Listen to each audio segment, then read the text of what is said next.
Bien le bonjour YouTube, j'espère que YouTube va bien. Ça y est, c'est l'heure de parler de Monday Nitro. On se décale. Encore une fois, Monday Nitro, bah là c'est bien parce que avec la rediffusion YouTube, il y aura la diffusion AB1 qui sera passée. Et de ce fait, bah, les copains d'AB1, ils auront l'Euro recap sans aucun spoil. Voilà, ça va pas m'attraver ma veste pour me dire Sturi, ta vignette, elle a spoil. Bien. Bon, il n'y a pas que ça, on va pas parler que de Monday Nitro, bien évidemment. Il y a des nouvelles dans le monde du catch. Il y a deux choses que je voudrais aborder en préambule de cet épisode de Monday Nitro, c'est, bah oui, la récente nouvelle sortie par Cultaholic, la grosse rumeur, et j'insiste vraiment sur le terme rumeur, de signatures pour les catcheurs français et belges Aigle Blanc et Mike DiVecchio à la WWE, avec des projets de les intégrer dans les effectifs à partir du mois de septembre. C'est une news qui a été confortée également par Fightful.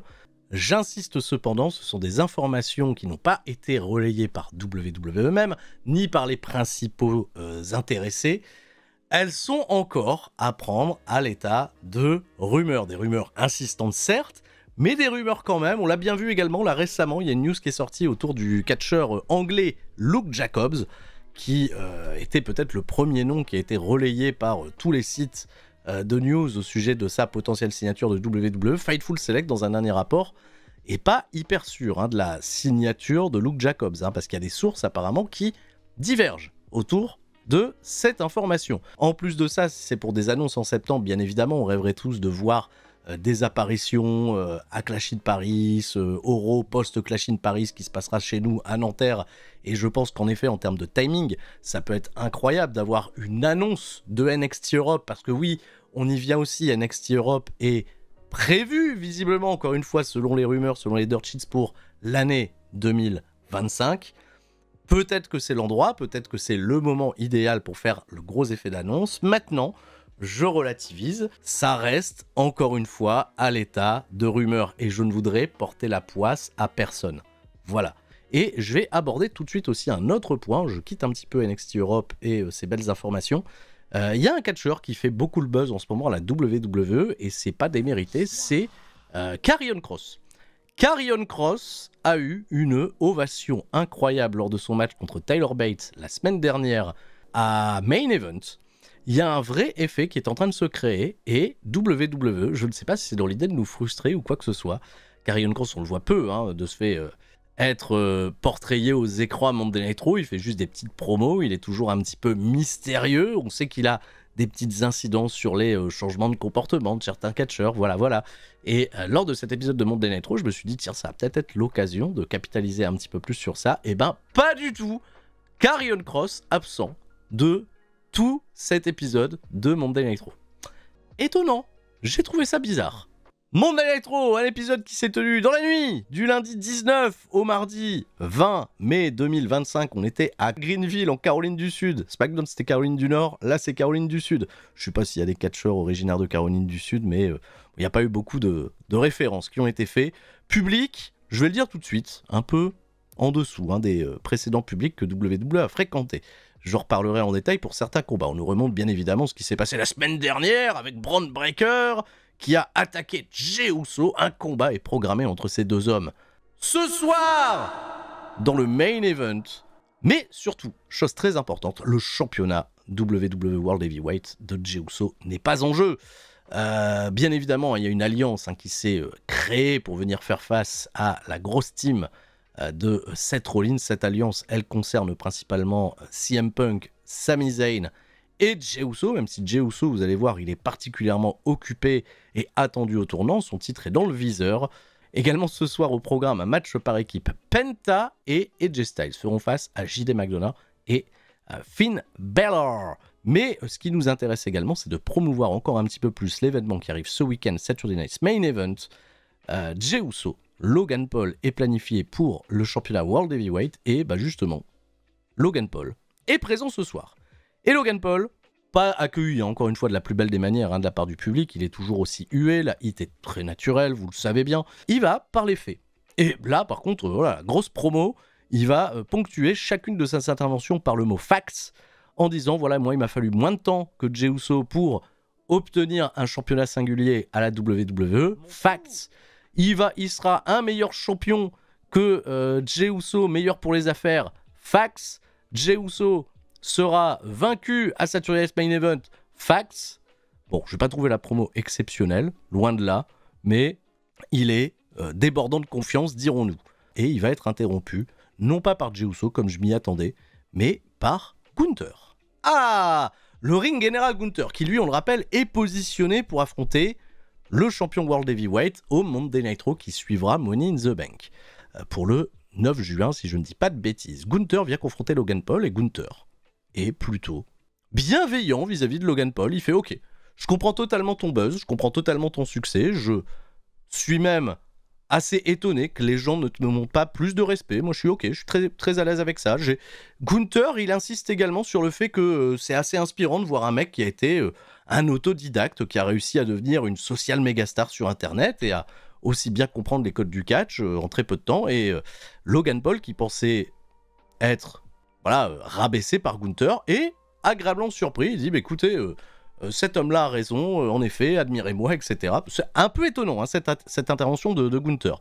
Mais Gunther, il va devenir très très sérieux à un moment donné, il va un petit peu changer le ton, et il va commencer à menacer ce bon vieux Logan Paul en lui disant « Si, en effet, tu serais meilleur pour les affaires, peut-être en étant champion, il y a un truc qui, pour moi, est personnel, et qui n'a rien à voir avec le business, c'est de battre Jey Uso pour ce championnat World Heavyweight et me venger de ce qui a été fait à WrestleMania. » Et là, il a dit, si tu viens à le battre, sache que de ce fait, toute la rancœur personnelle que j'aurais vis-à-vis de Jey Uso, je la déporterai sur toi.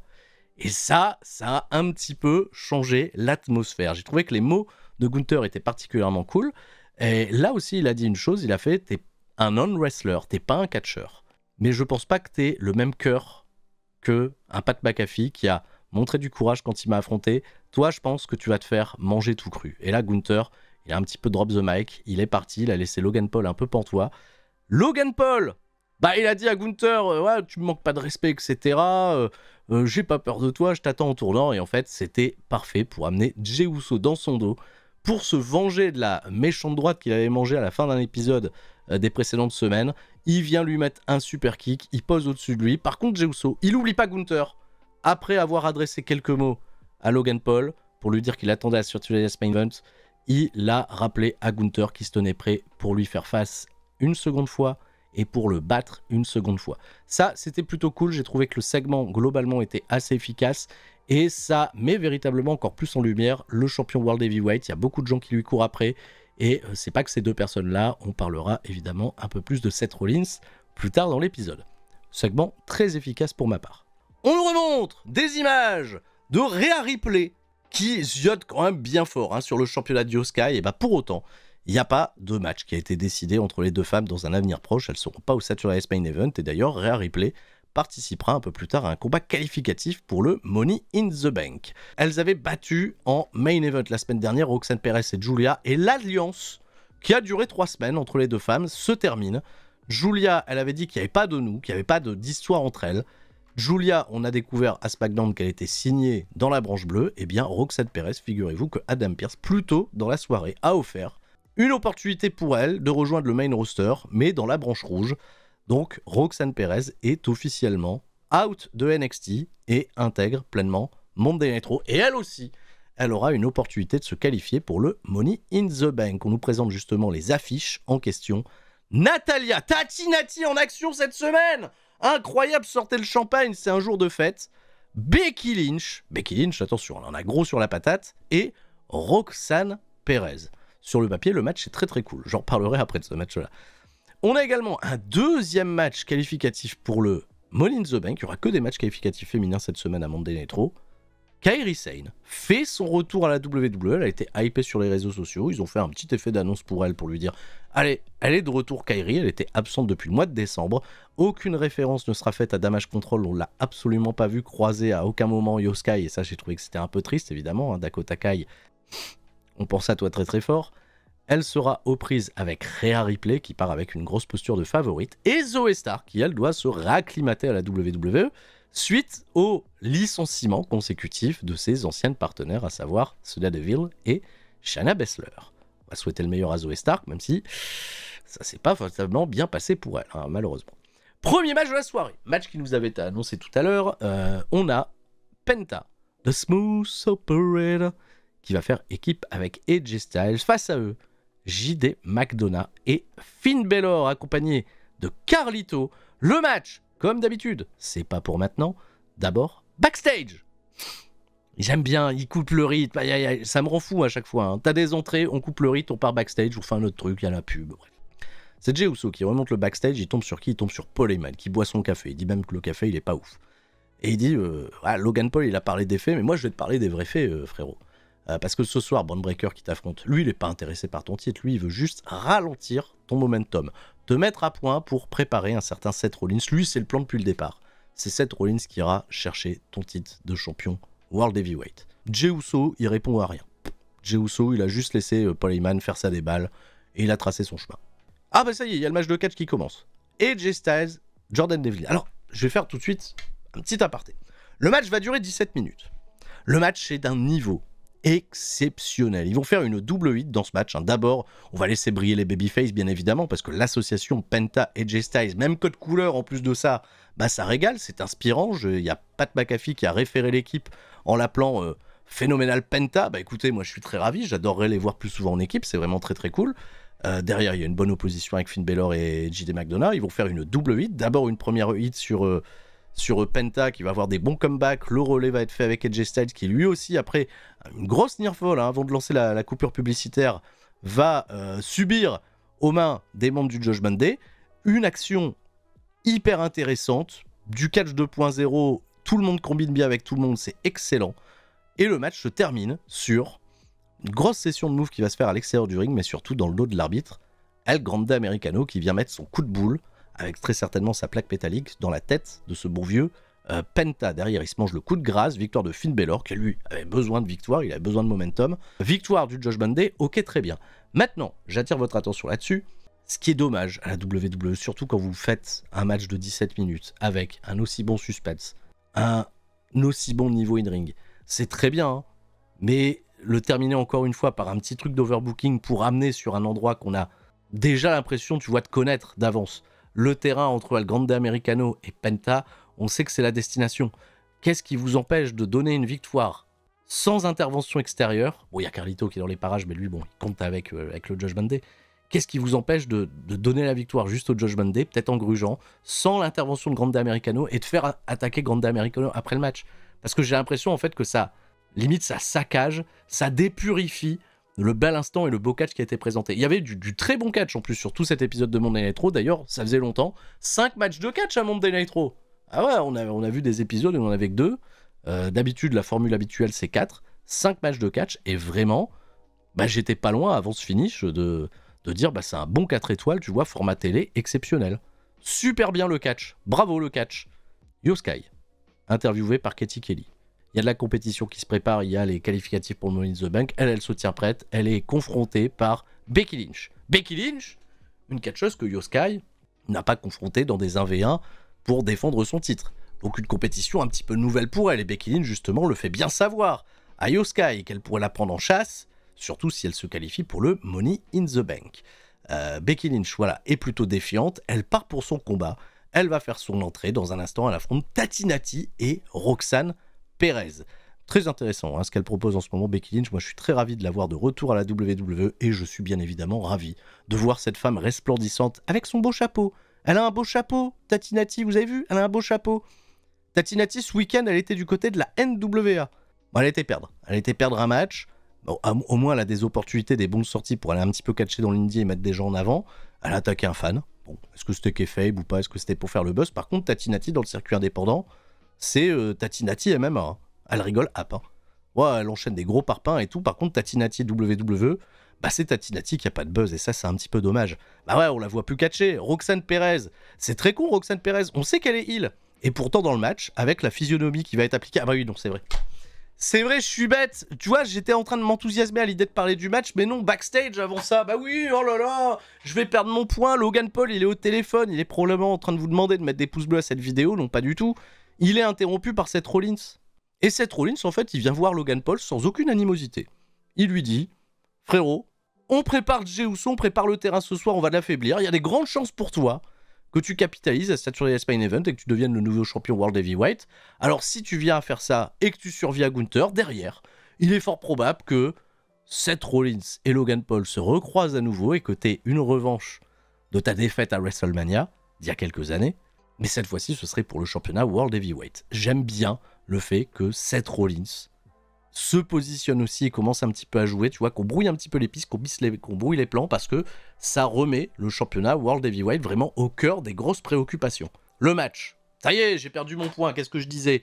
Oui, Becky Lynch, c'est la seule qui a de la hit dans le match, bien sûr, parce que Becky Lynch, elle est très très forte pour se faire détester, elle essaye de monter des stratagèmes pour s'allier à Roxanne Perez, pour aller face à Nati, genre pour battre Tati Nati, il faut se mettre en 2v1. En fait, c'est un piège parce que Becky Lynch, elle va vouloir attaquer tout de suite Roxanne Perez qui l'a anticipé, qui la balance au-dessus des cordes. Et Roxanne Perez, dans cette physionomie de match, elle avait un petit peu un rôle de babyface. En fait, elle se faisait plus popper Roxanne Perez malgré son côté heel. Elle se faisait plus popper que Tati Nati qui avait uniquement des pops dès lors qu'elle tentait un sharpshooter. Et j'étais un petit peu triste pour elle. Pauvre Tati Nati. Dès qu'elle est en action, elle fait des bons trucs, hein, Tati Nati, elle est forte. Hein. Mais les gens s'en foutent, c'était très triste pour elle. Bon, ça va, elle a fait son double sharpshooter, les gens étaient contents. Bon, trop proche des cordes, évidemment, pour Becky Lynch et Roxanne Perez, ça sera pas suffisant. Becky Lynch, peut-être sur le point de remporter la victoire, elle avait oublié qu'elle avait des histoires qu'elle avait laissées derrière elle, dont celle de Lyra Valkyria. Et Lyra Valkyria, qu'est-ce qu'elle a fait? Elle a été attaquée Becky Lynch. Ça s'est battu à l'extérieur du ring, ça a laissé le terrain à Tati Nati et Roxanne Perez, et Tati Nati, malheureusement, elle n'a pas été assez forte, elle s'est laissée distraire, elle a pris un pop rocks et elle a perdu le match. Roxanne Perez réussit son petit impact et est la seconde catcheuse qualifiée pour Money in the Bank. Voilà, elle sera dans le ladder match avec Alexa Bliss et 4 autres participantes qui doivent être encore décidées. Il n'y a pas encore eu de match qualificatif pour les hommes. Faux, SmackDown, il y a déjà un premier qualifié. J'ai déjà oublié qui c'était. Solo Sikoa. Jey Uso. Ah là, de ce fait, il voit que son championnat, il intéresse beaucoup de monde, alors il regarde son championnat, mais il reçoit la visite de son bon ami Sami Zayn. Sami Zayn, il est toujours là pour les amis. Sami Zayn, attention, je commence à lire de plus en plus que Sami Zayn, il pourrait être sus vis-à-vis de Jey Uso. Est-ce que Sami Zayn, il va pas tourner? Est-ce qu'il va pas, à un moment donné, se laisser envahir par les émotions? Moi, j'ai pas envie d'y croire. Je suis très curieux de savoir où Roman Reigns s'impliquera quand il sera de retour à partir du mois de juin. Et je pense qu'il y aura encore quelque chose à raconter entre Roman Reigns et Jey Uso. Donc Sami Zayn, c'est un bon gars. Laissez-moi croire que c'est toujours un bon gars, s'il vous plaît. Bref. Sheamus. Bon, on l'appelle affectueusement Sheamus, mais bien évidemment c'est Sheamus. Sheamus, on savait, il est programmé pour aller affronter dans un instant Grayson Waller. C'est Austin Theory, il lui a dit la semaine dernière, bah tu vas affronter Sheamus puisque moi tu m'avais fait une surprise, bah, j'ai envie de te rendre l'appareil, va l'affronter. Et Grayson Waller, il a aucune hit, le pauvre, c'est malheureux. Ah ouais, c'est pas tout de suite, d'abord c'est vrai. D'abord c'est vrai. Alors là ils sont parvenus backstage, ils nous ont dit le fact of the night, le 4 juin 2012 à Monday Night Raw, à Greenville, justement, même ville, John Cena avait battu Michael Cole dans un combat sans disqualification dans le main event. Ils nous ont montré des images de Michael Cole qui se fait asperger de sauce, là, qui se prend un coup d'extincteur. J'ai fait, ah, d'accord, ok. C'est bien, hein, Michael. Merci, hein. Putain, l'anecdote qui nous casse le rythme, merci beaucoup. Hein. Et oh, puis là, c'est pas fini, on a toujours pas le match. Là, on part backstage cette fois-ci. Qu'est-ce qui se passe? Il y a Tozawa. Tozawa, il veut la tête de Rusev.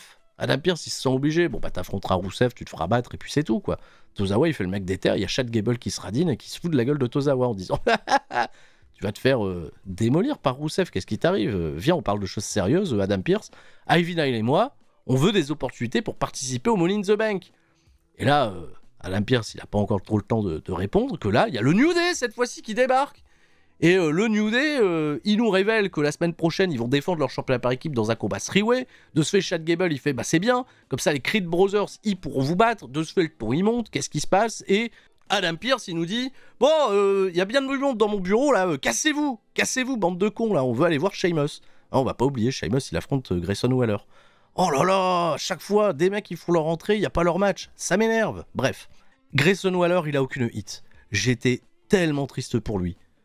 Les gens, ils encouragent un peu Sheamus, et encore ça, c'est timide, hein, c'est quand Sheamus il a des trucs, mais il n'y a pas de 8 sur Grayson Waller. Quel dommage. Alors que c'est un bon heel, mais le problème c'est comme on le voit jamais catcher, bah les gens oublient peut-être qui c'est, j'en sais rien. Le match c'est pas si mal, on leur laisse du temps, 11 minutes 50 pour raconter leur truc. Bon, évidemment, hein, Sheamus, il résiste à tous les assauts de Grayson Waller, qui catche bien, il est très fort Grayson Waller, pas de souci là-dessus. Les comebacks de Sheamus qui se fâche tout rouge et tout, ça excite un petit peu les gens. Mais Bon, le point du match, bien évidemment, c'est que Austin Theory, il est content de voir son pote souffrir, comme lui, il a vu son pote souffrir là, il y a 2 semaines. Donc, à un moment, Grayson Waller, il veut se barrer, et Austin Theory lui fait « Bah non, remonte dans le ring, etc. » Il se fait choper, il se fait casser la gueule, on lui met le Brogue Kick. Les têtes d'Austin Theory sont très très cool. Il y a les gens qui ont chanté un petit peu pour Austin Theory un retour de pub. On sait pas exactement pourquoi, parce que bah, ils nous ont mis un clip pour, je sais pas, l'Euroshop ou j'en sais rien, là, juste avant la reprise, et on savait pas pourquoi les gens y popaient pour Austin Theory, mais bref. Bon, on sent que le split, il arrive, hein. Ça fait 1 an qu'on dit ça, on commence à en avoir marre.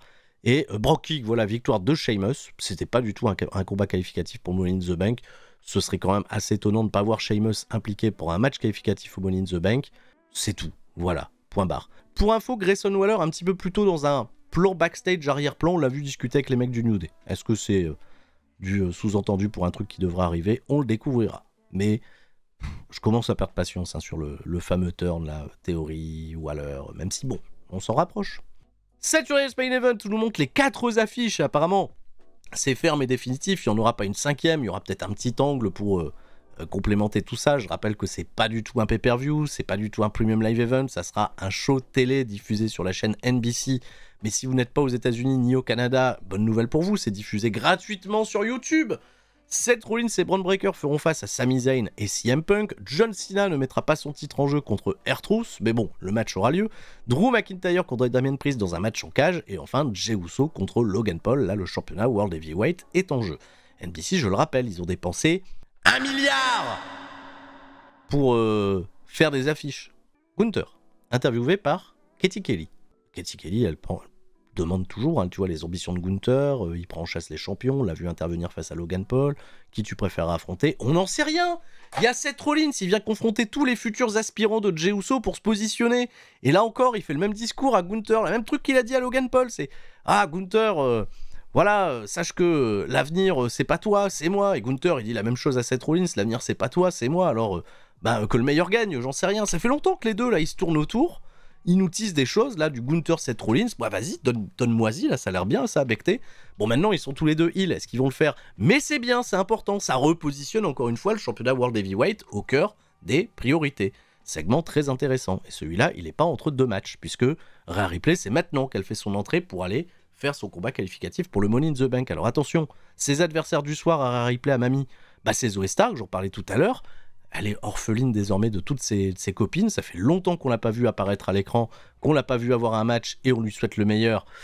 Encore une fois, spoiler, ça va pas bien se passer pour elle. Kairi Sane, elle fait son retour, on est trop content, on l'a pas vu depuis le mois de décembre. Elle a le thème pirate, elle jette des pièces dans le public, les gens ils repartent avec du fric, avec du flouze, c'est incroyable. Et on est parti pour un combat qui va durer... Ça va durer combien de temps? 9 minutes 52. Alors attention, le temps qu'elles étaient à 3, ça partait vraiment très très bien. Malheureusement, la pauvre Zoey Stark, bon, elle essaye un petit peu de se mettre en valeur, justement, la confronter à Rhea Ripley, c'est toujours cool, ça lui met une hit naturelle et c'est plutôt cool. Kairi, elle brille, elle est vraiment venue au top de sa forme et elle est, je trouve, assez starifiée. Le fait de la sortir un petit peu, tu vois, du clan Damage Control, elle est plus une sidekick et elle est plutôt une babyface, un peu underdog naturel pour les gens, donc ça marche. Mais malheureusement, la pauvre Zoey Stark, elle va raté un dropkick, elle s'est pris les pieds dans le tapis, on ne sait pas exactement, on a revu les images, les replays dans tous les sens, et là j'ai dit arrêtez, c'est du sadisme, la pauvre. Bon, le genou s'est un peu retourné malheureusement, pour elle c'est fin de combat, après je crois à peine 2-3 minutes de match, hein. Elle est escortée backstage, ils vont partir à la pub, pendant ce temps-là, ils vont juste se concentrer de nous montrer, tu vois, des plans entre Rhea Ripley et Kairi Sane. Et c'est là où je me dis, la magie du catch, elle est quand même très très belle. Et on va souhaiter vraiment tout le meilleur à Zoey Stark, qui devrait pourtant être absente, je pense, pendant un petit bout de temps, vu la potentielle blessure grave. C'est incroyable la magie du catch. Parce que là, on le sait, hein, là, Kairi et Rhea Ripley, elles partent en full impro. Et c'est là aussi où tu vois le niveau des gens. Hein. Le niveau d'improvisation était vraiment très très cool. Le match garde en rythme, garde en intensité. Elles ont toutes les deux des offenses pour pouvoir briller. Rhea Ripley, elle tente plein de trucs, elle n'arrive pas à la battre, elle est un petit peu désespérée, les plans de caméra suivent très très bien, étant donné qu'ils sont pas briefés pour ce qui va se passer.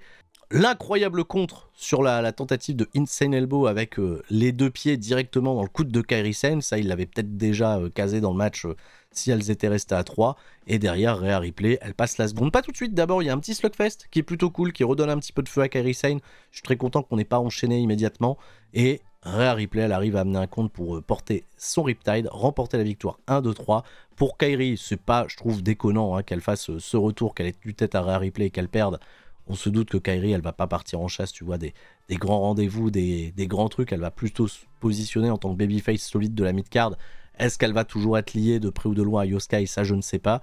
Rhea Ripley se qualifie, elle est la 3e qualifiée. Déjà, on a quand même 3 belles personnes hein, qualifiées pour le Money in the Bank. Roxanne Perez, Alexa Bliss, qui avait déjà fait Elimination Chamber en début d'année. Rhea Ripley qui les intègre. Et on a encore des qualifiés qui vont arriver du côté de SmackDown et la semaine prochaine à Monday Night Raw pour qu'on puisse compléter le tableau. Je ne sais pas vraiment spéculer sur qui y sera, qui y sera pas.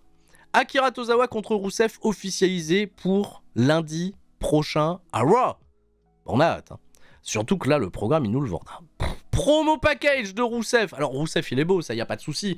Mais vas-y, le promo package hyper épique avec un Rusev qui dit Akira Tozawa, comme je me suis réparé moi-même, je vais te réparer. Mais je sais pas, il est pas cassé, Akira Tozawa, je comprends rien. Le mec, il veut réparer des meubles. Bref.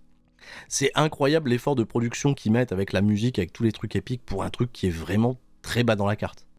Vous me fascinez, WWE, qu'est-ce qui vous arrive? C'est juste Rusev contre Akira Tozawa, quoi. C'est le match a un build-up depuis 3 semaines. 3 semaines de build-up pour arriver à Rusev contre Tozawa. Excusez-nous, qu'est-ce qui se passe? Il y a un vrai projet de Tozawa. Tozawa, il gagne. Tozawa dans le Money in the Bank. On sait même pas si les mecs font Money in the Bank ou pas. On n'en sait rien. Et juste avant le main event, il y a le New Day. Ils viennent nous casser les pieds pour hyper leur match de championnat par équipe de la semaine prochaine. Bravo à eux.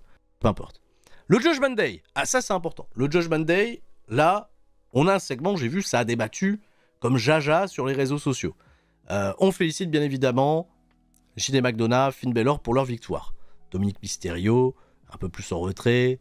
Raquel Rodriguez, elle a toujours pas retrouvé sa partenaire. Liv Morgan, elle fait toujours le cinéma. Et justement, Finn Balor, il a dit « Écoute Dom Dom, j'ai bien réfléchi à ce que tu m'as dit des semaines et des semaines en avant. Il fallait peut-être du sang frais au sein du Judgment Day. » Alors il propose de ramener Roxanne Perez. Alors attention, c'est pas pour la ramener définitivement dans le Judgment Day, mais étant donné que nous, entre mecs, on peut céder, tu vois. Le problème, c'est que Raquel et Liv, elles sont que 2. Donc ce serait bien qu'il y ait une 3e fille avec nous, tu vois, pour s'entraider, tu vois. Ok, très bien, soit. Et c'est vrai que depuis quelques semaines, Finn Balor, il parle à Roxanne Perez, tout ça. Et Roxanne Perez, bon, elle n'est pas fatalement bien accueillie par les autres membres du Judgment Day parce que ça les prend un petit peu de court. Mais attention, Roxanne Perez, sachant évidemment qu'on ne s'intègre pas aussi facilement à un clan établi depuis si longtemps, elle arrive, elle fait des petits cadeaux. Elle offre des nuggets à Dominic Mysterio. Et Dominic Mysterio, ça fait des semaines et des semaines, des mois et des mois qu'il nous dit qu'il aime le poulet. Elle offre des pommes à Carlito. Raquel Rodriguez, elle n'a pas de cadeau, donc elle n'est pas contente. Elle dit je vais tout cafeter à Liv Morgan. Et Finn Balor, il dit bah vas-y, dis-lui, c'est bien, hein, c'est bien. Donc c'est bien foutu, je trouve. Et à aucun moment, je n'ai perçu, dans la manière dont l'angle a été fait, un angle de future romance entre Roxanne Perez et Dominic Mysterio, comme je l'ai vu partout sur les réseaux sociaux. C'est juste une meuf, elle veut s'intégrer. Il n'y a pas d'angle de romance ou autre. Finn Balor, il se sert de Roxanne Perez, pour le moment, pour faire chier Liv Morgan. On a bien compris que la tension au sein du Judgment Day, elle concerne surtout Finn Balor et Liv Morgan depuis des semaines et des semaines. J'ai trouvé ça trop cool. J'ai trouvé ça trop bien. Et ça va encore plus intégrer Roxanne Perez au main roster. Exceptionnel. Bravo. Finn Balor, il vient mettre le chaos.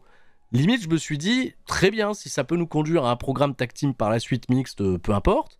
Excellent. Carlito, lui, il est très convaincu, il est content d'avoir des pommes. Raquel, elle fait la gueule. Jordan Devlin, il sait que ça va être la merde, que Finn Balor, il joue un jeu dangereux. Dominic Mysterio, il sait pas où se positionner. C'est super, bravo, merci, le Judgment Day, on avait besoin. Merci Roxanne Perez. Je suis hypé. La semaine prochaine, il y aura d'autres matchs qualificatifs, mais on sait pas lesquels. Bon, mais il y a d'autres matchs qualificatifs. Ils ont remis les petits bonhommes, là, un peu bizarres, les petits voleurs de mallettes, là, j'en sais rien. Bon, c'est la même DA que l'année dernière, c'est un peu rigolo. Et le match de championnat par équipe, bien évidemment, avec le New Day dans un three-way avec les War Raiders et les Creed Brothers. Bon, là aussi, un petit peu vivement qu'on passe à autre chose. Avec 3 équipes, je pense qu'il y aura de l'action, ça sera cool. Les Creed Brothers sont super. Vraiment, je rêve que les Creed Brothers dominent la division par équipe de Monday Night Raw. Je les surkiffe. Ces deux-là, ils sont vraiment très bons athlétiquement. Pour l'instant, le New Day, depuis qu'ils sont champions, ils sont Ils sont juste arrogants, quoi. Ils sont là. Et c'est parti, c'est le main event. Main event, Jey Uso, justement, c'est bien lui. Il est en main event, c'est incroyable. Il fait son arrivée comme d'habitude par le public. Il va pas nous faire des... Vas-y, on refait la pop, on refait hit. Il fait une entrée normale. Entrée pas trop longue, normale, ça va. Et Bron Breakker vient accompagné de Paul Heyman au ring. Pas de Seth Rollins dans les environs. Je me suis dit, ah, sur un match où on est aussi indécis sur l'idée d'avoir un vainqueur clean, je me suis dit, le terrain, il est parfait pour faire intervenir Seth Rollins à un moment donné, faire appliquer Sami Zayn, faire appliquer CM Punk et faire une grosse bagarre. Figurez-vous que c'est ce qui va se passer. Mais avant que ça se passe, on va leur laisser du temps. 15 minutes de match et un Jey Uso qui déborde de confiance en fait. Tu vois, vraiment, depuis qu'il est champion World Heavyweight, le Jey Uso, il me fait plaisir parce que c'est plus le Jey Uso underdog. Il nous le présente vraiment très très fort. Il pose des gros problèmes en début de match à Bron Breakker. Il est porté par le public. Il y a une vraie bonne énergie. J'en ai marre des fois de lire Jey Uso, il sait faire que 3 moves, 4 moves. Vraiment, tout son catch se déroule très très bien. Là, bizarrement, personne lui attrape la veste alors qu'il réussit ses dives vers l'extérieur du ring. Je comprends pas, tu vois, bah là, il les fait bien ses dives vers l'extérieur du ring. Il fait un suicide dive, il fait un petit crossbody, il est bien. Bron Breakker, il fait des comebacks, il est menaçant, mais il capitalise jamais sur son effort parce que, je le rappelle, le projet de Bron Breakker, c'est même pas de gagner le match, c'est d'essayer de blesser Jey Uso pour diminuer son momentum. C'est très étonnant de faire des matchs pour, pas pour gagner, mais pour blesser les gens. Bref. Weird People. Ah non, ça c'est une autre équipe. Paul Heyman, il y a des plans sur lui, il est en PLS parce qu'il voit Jey Uso justement trop fort. Et il faut des interventions extérieures, il faut que Paul Heyman, avant qu'il y ait une tentative de spear de Jey Uso, il intervienne, il distrait Jey Uso. Pendant ce temps-là, Bron Breakker, il va chercher une chaise. L'arbitre ne gole pas la chaise, mais Jey Uso, il s'en défend, super kick, la chaise, elle vole. Il y a une grosse confrontation après derrière avec Jey Uso et Paul Heyman, parce que Paul Heyman, il attrape le pied de Jey Uso. Jey Uso, il veut pas se laisser faire. Paul Heyman, il est très rigolo, il fait tomber sa veste, il est prêt à partir en bagarre. C'est le bas de signal pour envoyer Seth Rollins et attaque, voilà, attaque, disqualification. Bon, on s'en doutait, ça surprend personne. Jey Uso de se fait vainqueur par disqualification, ou c'est peut-être un no contest, j'en sais rien.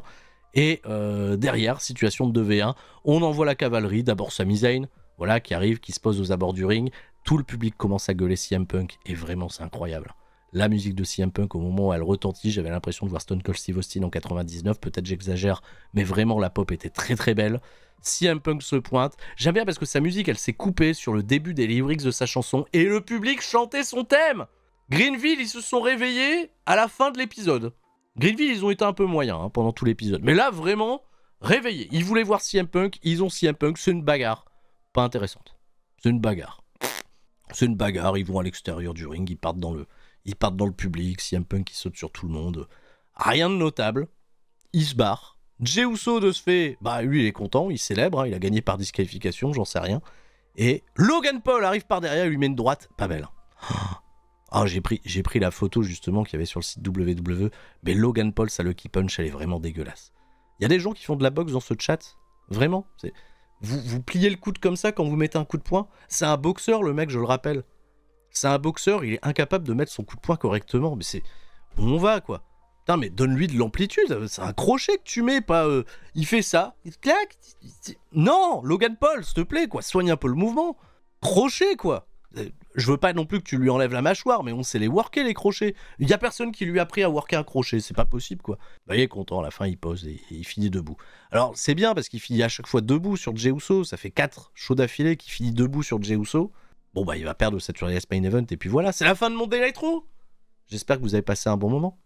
Bah, de ce fait, pour nos amis de YouTube, sachez une chose, je vais pas faire de SmackDown Recap, étant donné que je suis absent tout le week-end. On se retrouvera pour débriefer Saturday Main Event, également pour débriefer AEW Double or Nothing. Et je vous invite bien évidemment, puisque là dans un instant sur Twitch, on va parler de NXT Europe, de Aigle Blanc, de Mike DiVecchio. On va parler également bah voilà, de tout ce que ça peut entraîner. Est-ce vrai, est-ce des rumeurs, on ne sait pas. Je vous invite bien évidemment à rejoindre la chaîne secondaire, la corde à linge, où ça sera en rediffusion. Je vous fais des gros bisous, restez forts, bonne fin de semaine à tous, c'était Sturi. Ciao, bye bye.